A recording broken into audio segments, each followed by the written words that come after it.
당시에 이제 저희가 냉전 시기에 핵심적인 교리 중에 하나가 소위 이야기하는 이제 공산권, 사회주의 국가는 무상의료를 한다고 하는 기본적인 틀이 있었거든요. 그러니까 이제 1917년에 그 역사를 이야기하면 좀 어려울 수 있는데 조금만 설명을 1917년에 러시아 혁명이 이제 성공한 다음에 소련에서 제일 이제 중요하게 생각했던 게 뭐 국유화 이런 거라고 저희는 생각하지만 기본 서비스들을 전부 국유화하고 사회에서 공급한 거잖아요. 그러면서 이제 의료 부분에 대한 논쟁이 그때부터 이제 엄청나게 크게 벌어진 거죠. 그래서 이제 그런 과정들 속에서 뭐 원래 사회보험의 원조는 독일입니다. 독일은 이제 비스마르크 시절에 이제 그 저희가 건강보험 같은 걸 만들었던 거고, 근데 이제 그 당시 소비에트 러시아는 러시아 혁명 이후에 거의 뭐 몇 년 만에 전부 이제 전체 무상의료를 이제 수행을 했는데, 물론 뭐 무상의료라고 하는 게 핵심은 아니죠. 이 의료 서비스라는 게 인프라가 충분히 공급이 안 되면 서비스 질이 유지가 안 되기 때문에 금액은 공짜지만 서비스 질은 떨어질 수 있잖아요.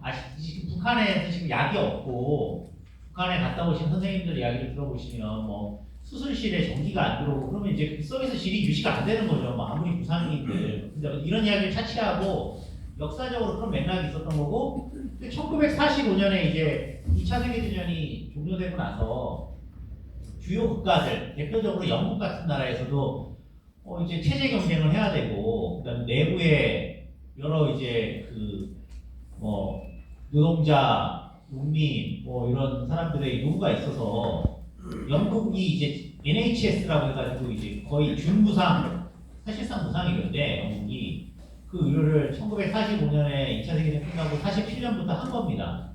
제가 아까 NHS 이야기는 안 하는데, 그러면서 그 이후에 점진적으로 뭐 저희가 아는 북유럽 국가들, 그 다음에 스페인, 이태리 이런 유럽 국가들이 전부 다 이제 NHS 시스템이라고 해서 조세를 기반으로 해서 기본적인 의료 서비스는 거의 다 무상으로 이제 제공을 하게 바뀐 거고요.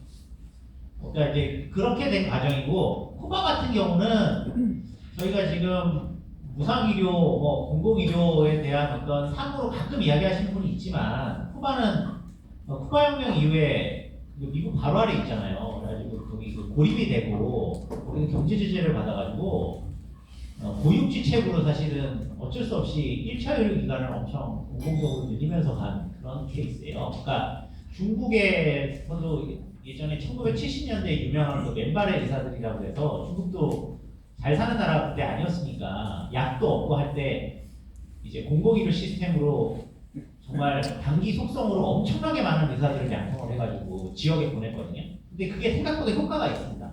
지역에 의사들을 많이, 그 쿠바의 방식은 의사들을 많이 양성하고 대신에 1차 의료를 강화를 해서 예방적인 수준에서 하는 거고요. 저희가 근데 이제 지금 논의하기에는 약간 마땅한 모델은 아니죠. 왜냐하면 저희는 이미 뭐 초음파, MRI, 그다음에 급성 뭐 질환들에 대한 약물이나 수술이나 처치의 그 의료의 질을 추구하잖아요. 저희가 이제 갑자기 예방만 하고 치료나 이런 건 약도 좀 부족하고 그래도 이제 그냥 이거는 뭐 주님께서 부르시는 거니까 그냥 가려는 이렇게 생각하시는 분이 한국은 거의 없어요. 그러니까 쿠바 모델은 이제 고육지책이었다라고 생각을 하시는 게 사실은 맞아요. 근데 그래도 그 상황 속에서 공공적으로 그 내부적으로는 의사를 엄청나게 많이 양성, 인구 대비 의사를 엄청나게 많이 양성을 하고 그 사람들 이제 전문가를 양성을 해서 예방을 많이 해가지고 미국보다는 이제 기대감염이 높은 나라가 된 거죠. 그게 이제 좀 가장 아이러니인데, 미국은 이제 그렇게 첨단 의료가 있고 하지만 기대감염은 쿠바보다 낫습니다. 이제 그게 정말 시장화되어 있는 의료의 가장 큰 문제고, 한국이 이제 미국처럼 안 되는 게 저는 이제 중요하다고 생각하기 때문에 공공의료를 계속 강조하고 있는 거죠.